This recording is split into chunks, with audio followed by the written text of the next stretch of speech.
gets it, he will marry an old crone. In Silesia, the grandmother, a huge bundle made up of 3 or 4 sheaves by the person who tied the last sheaf, was formerly fashioned into a rude likeness of the human form. In the neighbourhood of Belfast the last sheaf sometimes goes by the name of Granny.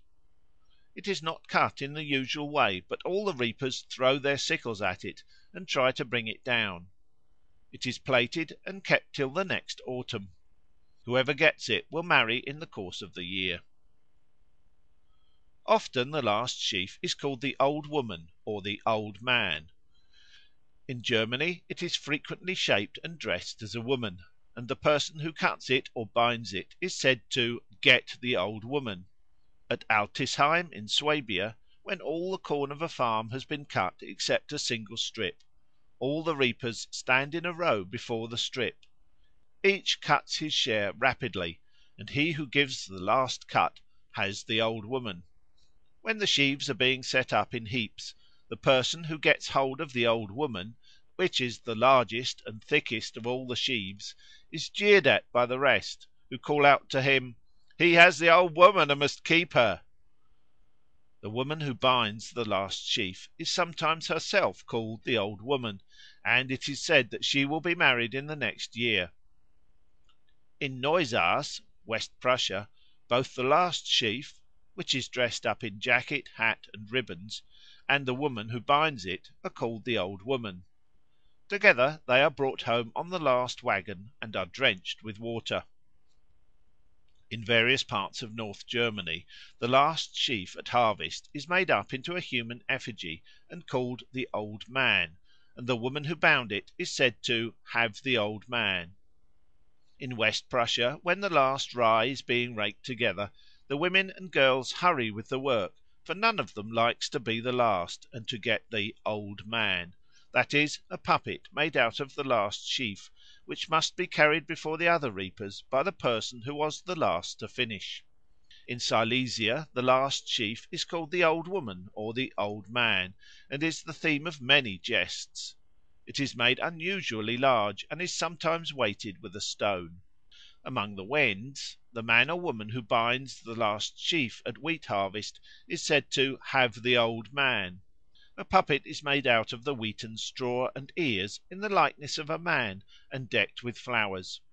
The person who bound the last sheaf must carry the Old Man home, while the rest laugh and jeer at him. The puppet is hung up in the farmhouse and remains till a new Old Man is made at the next harvest.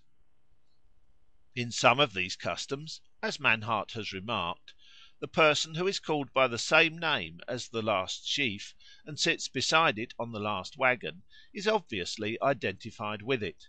He or she represents the corn spirit which has been caught in the last sheaf. In other words, the corn spirit is represented in duplicate by a human being and by a sheaf. The identification of the person with the sheaf is made still clearer by the custom of wrapping up in the last sheaf the person who cuts or binds it. Thus at Hermsdorf in Silesia it used to be the regular practice to tie up in the last sheaf the woman who had bound it. At Weiden in Bavaria it is the cutter, not the binder, of the last sheaf who is tied up in it. Here the person wrapped up in the corn represents the corn spirit, exactly as a person wrapped in branches or leaves represents the tree spirit. The last sheaf, designated as the Old Woman, is often distinguished from the other sheaves by its size and weight.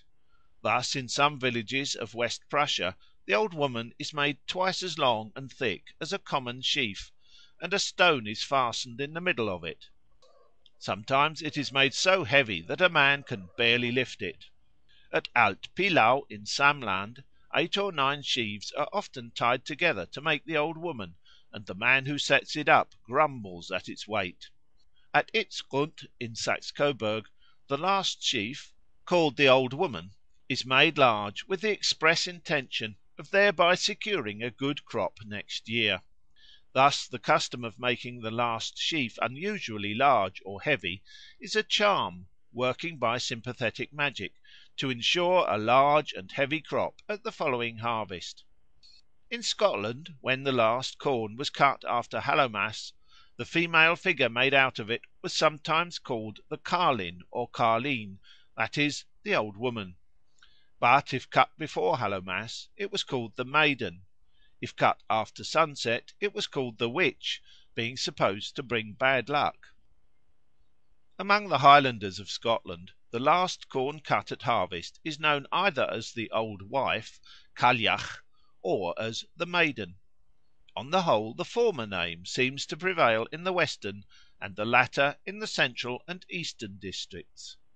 Of the Maiden we shall speak presently; here we are dealing with the Old Wife. The following general account of the custom is given by a careful and well informed inquirer, the Rev. J. G. Campbell, minister of the remote Hebridean island of Tiree. The Harvest Old Wife, a Cailleach. In harvest there was a struggle to escape from being the last done with the shearing, and when tillage in common existed, instances were known of a ridge being left unshorn; no person would claim it, because of it being behind the rest. The fear entertained was having the "famine of the farm" (gortawalje) in the shape of an imaginary old woman (cailleach) to feed till next harvest. Much emulation and amusement arose from the fear of this old woman. The first done made a doll of some blades of corn, which was called the Old Wife, and sent it to his nearest neighbour. He in turn, when ready, passed it to another still less expeditious, and the person it last remained with had the Old Woman to keep for that year. In the island of Islay the last corn cut goes by the name of the Old Wife, Cailleach, and when she has done her duty at harvest she is hung up on the wall and stays there till the time comes to plough the fields for next year's crop. Then she is taken down, and on the first day when the men go to plough she is divided among them by the mistress of the house. They take her in their pockets, and give her to the horses to eat when they reach the field. This is supposed to secure good luck for the next harvest, and is understood to be the proper end of the Old Wife. Usages of the same sort are reported from Wales. Thus in North Pembrokeshire a tuft of the last corn cut, from 6 to 12 inches long, is plaited and goes by the name of the Hag (wrach), and quaint old customs used to be practised with it within the memory of many persons still alive. Great was the excitement among the reapers when the last patch of standing corn was reached. All in turn threw their sickles at it, and the one who succeeded in cutting it received a jug of home brewed ale. The Hag (wrach) was then hurriedly made and taken to a neighbouring farm, where the reapers were still busy at their work. This was generally done by the ploughman, but he had to be very careful not to be observed by his neighbours, for if they saw him coming and had the least suspicion of his errand, they would soon make him retrace his steps. Creeping stealthily up behind a fence, he waited till the foreman of his neighbour's reapers was just opposite him and within easy reach. Then he suddenly threw the Hag over the fence, and, if possible, upon the foreman's sickle.